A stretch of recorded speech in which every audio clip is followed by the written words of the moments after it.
Hey everyone, welcome back to the YouTube channel of Radhika classes. तो भाई Radhika classes के YouTube channel पे आपका बहुत बहुत स्वागत है। आज इस वीडियो के अंदर हम डिस्कस करने वाले हैं क्या बोर्ड एग्जाम 2024 के अंदर जो फिजिक्स का एग्जाम होने वाला है, क्या आपका वो एग्जाम डिफिकल्ट होगा या इजी होगा। मतलब अगर हम कंपैरिजन करें पिछले कुछ सालों से 2019, 2020, 2021, 2022 के पेपर से, क्या 2024 का पेपर कुछ डिफिकल्ट आ सकता है, क्या 2023 का पेपर कुछ डिफिकल्ट था, ये सारी बातें इसके अंदर डिस्कस करने वाली हैं। और मैं आपको बता दूं, जिस बच्चे को फिजिक्स डिफिकल्ट लगती है, और ये मानता हूं यार 90% बच्चा फिजिक्स में ऐसा है भी जिसको फिजिक्स डिफिकल्ट लगती है, तो ये वीडियो उसके साथ शेयर जरूर कर देना ताकि उसका ये फिजिक्स का डर आज इस वीडियो के बाद खत्म हो जाए। और इवन ये बोल रहा हूं, ये फिजिक्स का डर जो तुमने अपने दिमाग में बैठा रखा है ना, इस वीडियो के बाद वो टोटली डर खत्म होने वाला है। क्योंकि मैं आपको बताने वाला हूं ये कौन से क्वेश्चंस आपके बोर्ड एग्जाम में आते हैं, किस तरीके के क्वेश्चन आपके बोर्ड एग्जाम में आते हैं और किस तरीके के क्वेश्चन बोर्ड अपने मतलब बोर्ड एग्जाम के अंदर रिपीट होते हैं। ये सारा कुछ इस वीडियो के अंदर डिटेल में डिस्कस करने वाला हूं। ये वीडियो आपको डराने के लिए नहीं, आपको समझाने के लिए जिस ट्रैक पे आप पढ़ रहे हो, जो चीजें आप पढ़ रहे हो बिल्कुल सही पढ़ रहे हो, आपको कुछ भी भटकने की जरूरत नहीं है। राधिका क्लासेस में जो आपको पढ़ाया जा रहा है बिल्कुल वही बोर्ड एग्जाम में आएगा। मैं आपको प्रूफ के साथ बताऊंगा 2024 में कैसा पेपर आया था और हमने आपको क्या क्या पढ़ा रखा था। आज मेरे पास सारे प्रूफ हैं, बस आप एक बार इस वीडियो को अगर हो सके तो लाइक कर देना यार। आपको अगर चीजें अच्छी लगी हो तो वीडियो को लाइक कर देना, नहीं भी कर रहे हो तब भी कोई प्रॉब्लम नहीं है, लेकिन फिर बोल लूंगा यार शेयर करना बहुत जरूरी हो जाएगा क्योंकि हर बच्चे तक ये वीडियो पहुंचनी चाहिए जिनको फिजिक्स से डर लगता है। तो अगर आप फिजिक्स का डर खत्म करना है तो इस वीडियो को एंड तक जरूर देख लेना। मैं आपको बता दूंगा 2024 में पेपर कैसा आएगा, कितना डिफिकल्ट होगा और आपको क्या क्या करना चाहिए ताकि आप लोग फिजिक्स एग्जाम को फोड़ पाओ। ये कोई वीडियो आपको डराने के लिए नहीं है, आपको समझाने के लिए भी आपको फिजिक्स से डरने की जरूरत नहीं है। सिर्फ आपको एक अच्छे ट्रैक पे चलना है, अच्छे क्वेश्चंस लगाने हैं, अच्छे क्वेश्चंस लगाने के बाद आप फिजिक्स को फोड़ सकते हो। अब यार मैं ना देखो 2000 पिछले 4 साल को उठा के लिख लेता हूं। 2020, 21, 22 और 23 2020 में बहुत अच्छे से पेपर हुए थे। जैसे ही पेपर खत्म हुए कोरोना आ गया। 21 में पेपर कैंसिल हो गए। 22 में पेपर टर्म वाइज हुए, उसके अंदर टर्म 1 आपके जो थे वो एमसीक्यू फॉर्म में हुए 35 मार्क्स के। फिर 35 मार्क्स के आपके जो टर्म 2 हुए उसके अंदर आपका जो ऑब्जेक्टिव सब्जेक्टिव मैथ्स आया था। ठीक है, तो अब मैं ना तो 2021 की बात करूंगा क्योंकि पेपर हुए नहीं, ना तो मैं 2022 की बात करूंगा क्योंकि वहां पे टर्म वाइज पेपर हुए थे। हम कंपैरिजन करेंगे 2020 और 2023 के पेपर का। क्या हम ये देखते हैं क्या सीबीएसई ने अपना कोई डिफिकल्टी लेवल बढ़ाया या नहीं बढ़ाया। देखो कुछ चीजें हैं जो चेंज हुई हैं, जो चेंज हुई है वो मैं आपको बताऊंगा क्या चेंज हुआ है और क्या उनके अंदर डिफिकल्टी लेवल बढ़ा है या नहीं बढ़ा। तो क्या इस साल उस लेवल को और बढ़ाया जाएगा या नहीं बढ़ाया जाएगा, मैं आपको बता दूं। देखो फिजिक्स एक थोड़ा सा टफ सब्जेक्ट है, मानता हूं ये कंसेप्चुअल सब्जेक्ट है, आप लर्न करके नहीं जा सकते हो चीजों को, आपको चीजें समझ के जाना पड़ेगा। अगर आप कोई चीज याद करके जा रहे हो और आपको लग रहा है पेपर में एग्जैक्ट वो पूछी जाएगी तो आपकी ये गलतफहमी है यार। एग्जैक्ट कोई भी चीज नहीं पूछी जाएगी, कंसेप्ट से पूछी जाएगी। अगर आपका कंसेप्ट क्लियर है, आपने पीवाईक्यूज एनसीईआरटी लगा रखी है, तो जनाब आपको 95 प्लस करने से कोई भी नहीं रोक सकता। मतलब आपके जो मार्क्स है वो 95 प्लस से बहुत इजीली आ जाएंगे। Let me show you something. अब यार देखो मैंने दो तरीके से पेपर को डिवाइड कर रखा है, 2020 के क्वेश्चन, 2023 के क्वेश्चन। पहले मैं कंपैरिजन करूंगा, फिर आपको दिखाऊंगा 2023 में कौन कौन से क्वेश्चन आए हुए थे। आखिरी के 15 क्वेश्चन दिखा रहा हूं। देखो एमसीक्यू जिस लेवल के 2020 में आए थे उसी लेवल के 2023 में आए थे। हाँ चीजें दो ऐड हुई हैं। 2020 में केस स्टडी नहीं आया करते थे, अब केस स्टडी आ गए। क्या केस स्टडी डिफिकल्ट आते हैं, ये मैं डिस्कस करता हूं। दूसरी बात 2020 में एसर्शन रीजन नहीं होते थे, अब एसर्शन रीजन को ऐड किया गया है। और तीसरी बात कॉम्पिटेंसी बेस्ड क्वेश्चन नहीं होते थे, कंसेप्ट बेस्ड क्वेश्चन नहीं होते थे, डायरेक्ट डेरिवेशन आती थी। अब डायरेक्ट डेरिवेशन नहीं आएंगी, कॉम्पिटेंसी बेस्ड क्वेश्चन होंगे। क्या सर डेरिवेशन बिल्कुल नहीं आएंगी, ऐसा नहीं है, कुछ डेरिवेशन होंगी। मैं आपको दिखाऊंगा कौन कौन सी डेरिवेशन आने वाली है, कौन कौन से कंसेप्ट से क्वेश्चन आने वाले हैं। 2020 की बात करूं, माइक्रोस्कोप का डायरेक्ट डायग्राम है, माइक्रोस्कोप का एक क्वेश्चन पूछा हुआ है। बहुत बार आपको राधिका क्लासेस के पीवाईक्यूज में ये क्वेश्चन मून वाला करा रखा है, भी आपको बता रखा है ये मून वाला क्वेश्चन आना है। जब भी आप वेव ऑप्टिक्स की वीडियो उठा के देखोगे या रे ऑप्टिक्स की वीडियो उठा के देखोगे आपको ये क्वेश्चंस मिलेंगे। फिर अगर मैं 2023 के आखिरी क्वेश्चन की बात करूं, मैंने आपको बोला केस स्टडी आती है, लेंस मेकर फॉर्मूला से डायरेक्ट केस स्टडी आई हुई है, डायरेक्ट।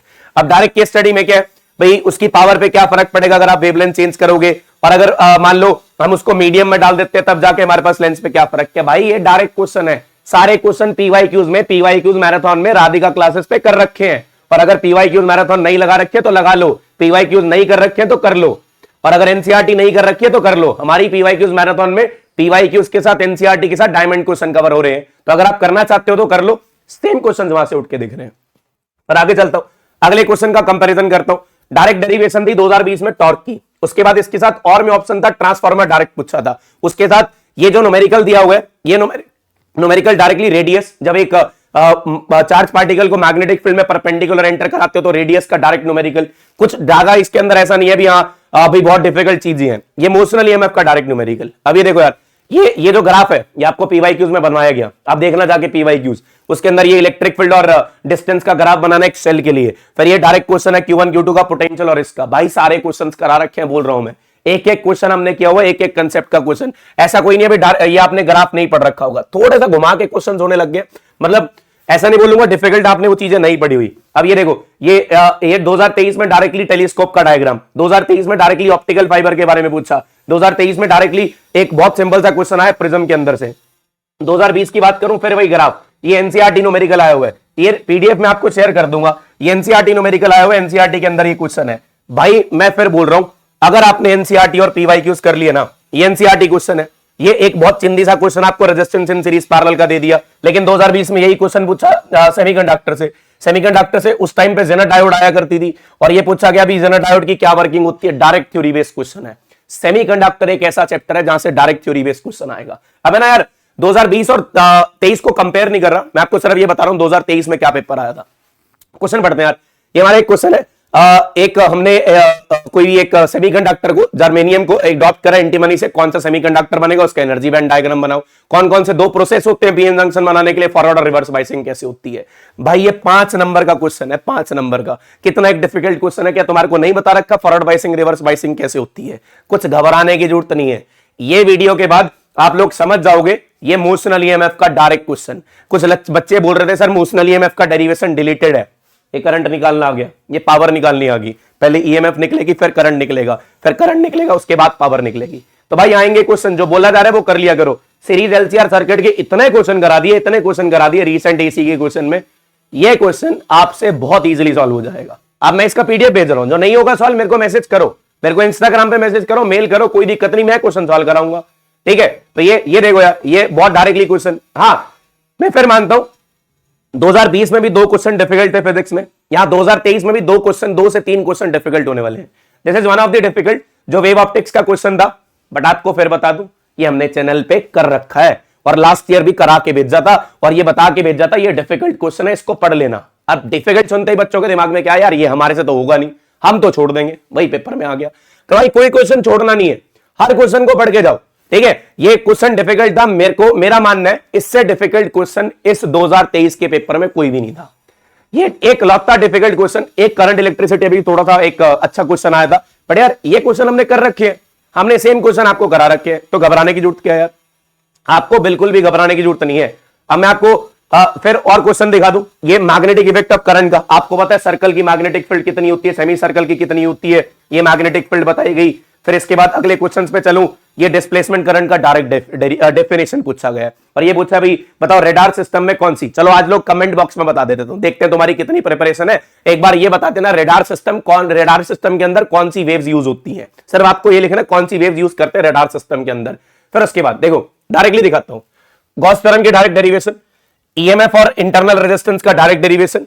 उसके बाद एक चार्ज पार्टिकल मैग्नेटिक फील्ड में अनडेविएटेड कब जाएगा, सर्कुलर पाथ में कब मूव करेगा, डायरेक्ट क्वेश्चन। फिर एक ये डायरेक्ट क्वेश्चन है, अगर 3 वर्टेक्स पे चार्ज रखा हो तो बताओ इसके अंदर टोटल पोटेंशियल एनर्जी कितनी होगी।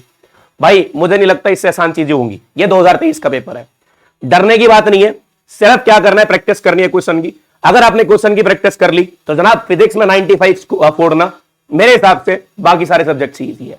सिर्फ आपको फॉलो क्या करना है उसके लिए भी बता दो यार, आप चैनल पे वन शॉट देखो, वन शॉट के अंदर कंसेप्ट हो जाए तो उसके बाद पीवाईक्यू सीरीज और डायमंड क्वेश्चन लगाओ, फिर एक बार एनसीईआरटी खोल के देखो। मैक्सिमम क्वेश्चन आपके पीवाईक्यूज और जो ये डायमंड सीरीज है ना, एनसीईआरटी के मैक्सिमम क्वेश्चन वहां पे कवर हो जाएंगे।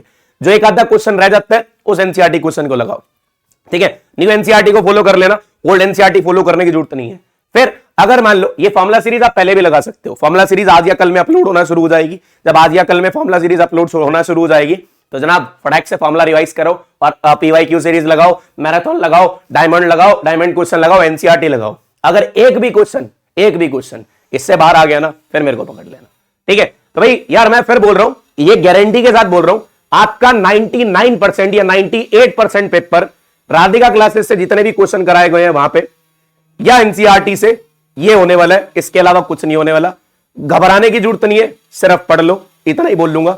अगर इसके बाद भी तुम्हें अगर फिजिक्स से डर लगना ना यार, फिर कोई नहीं बचा सकता है। ठीक है, क्वेश्चन करने पड़ेंगे। अगर आप तुम सोच रहे हो न्यूमेरिकल नहीं करेंगे बच जाएंगे, कोई अगर तुम्हारे को ये बोल रहा है भैया 80 नंबर की मतलब 70 में से जो पेपर होना 80% आपकी डेरिवेशन आएंगी, भूल जाओ, डेरिवेशन डायरेक्ट नहीं आएंगी, कंसेप्चुअल कॉम्पिटेंसी बेस्ड पेपर है ये। कॉम्पिटेंसी बेस्ड मतलब कंसेप्ट अच्छे होने चाहिए तभी नंबर आएंगे, अदरवाइज नहीं आएंगे। और अगर कंसेप्ट क्लियर नहीं है, वन शॉट आपका तैयार वेट कर रहा है। लगाओ जरा इन क्वेश्चंस को और बता दो जितने भी नोट्स आपको चाहिए सारे टेलीग्राम पे मिल जाएंगे। टेलीग्राम का लिंक मैं डिस्क्रिप्शन बॉक्स में दे रहा हूं, वन शॉट का लिंक मैं डिस्क्रिप्शन बॉक्स में दे रहा हूं, हर एक चीज का लिंक आपको डिस्क्रिप्शन बॉक्स में मिलेगा, जाओ उसका यूज करो, फोड़ दो फिजिक्स को। मैं तुम्हारे साथ हूं, जितने भी चैप्टर के पीवाईक्यूज रहते हैं वो भी बहुत जल्दी आ रहे हैं और साथ ही साथ फॉर्मूला सीरीज भी बहुत जल्दी आ रही है। Thank you so much. Video को शेयर करना ना भूलना, लाइक करना या नहीं करना वो तुम्हारी मर्जी है, लेकिन शेयर कर देना जिनको फिजिक्स से डर लगता है। और मैं बता दूं फिजिक्स से हर किसी को डर लगता है, तो हर किसी के पास ये वीडियो होनी चाहिए। Thank you so much. Now will meet you in the next session.